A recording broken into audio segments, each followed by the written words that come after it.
seketika Raden Anu Laksminingrat melupakan pahlawan yang berjuang untuk kesetaraan perempuan.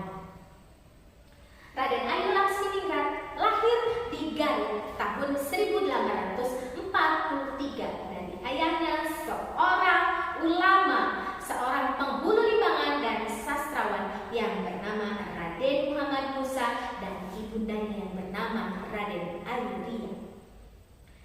Kecerdasan Raden Anu Laksminingrat terlihat saat dia kecil. Untuk itu, ayahnya Raden Muhammad Musa menyekolahkan Raden Anu Laksminingrat ke Sumedang, bersekolah bersama anak Bupati Sumedang, anak Patih Sumedang maupun anak Wedana Sumedang. Dia dititipkan di seorang sekretaris jenderal Hindia Belanda, yaitu Levison Norman. Terjadi perguncingan di Limbangan atau di Garut saat itu.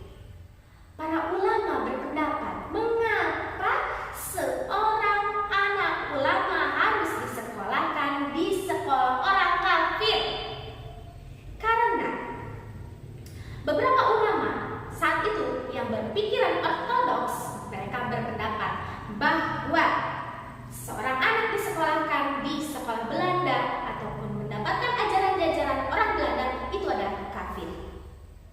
Tetapi pemikiran Raden Muhammad Musa tidak seperti itu.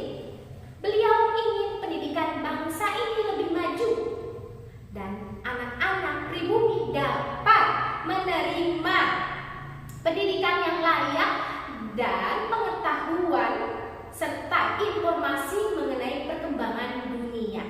Untuk itu, Laksminingrat disekolahkan dan diasuh oleh Levison Norman untuk mendapatkan guru-guru yang terbaik orang Belanda, sehingga Laksminingrat dapat menulis dan berbahasa Belanda. Dan tidak hanya Laksminingrat bisa berbahasa Belanda, Laksminingrat juga bisa berbahasa Sunda, Jawa, Melayu, Arab, Perancis, bahkan Inggris.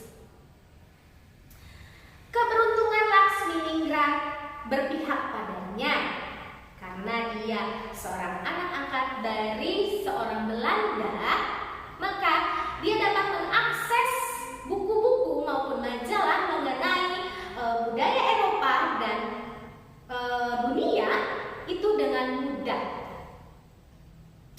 Dia belajar menerjemahkan karya-karya Belanda, cerita-cerita Belanda dengan disadur ke bahasa Sunda atau bahasa pribumi, sehingga pribumi dapat menikmati dan membacanya.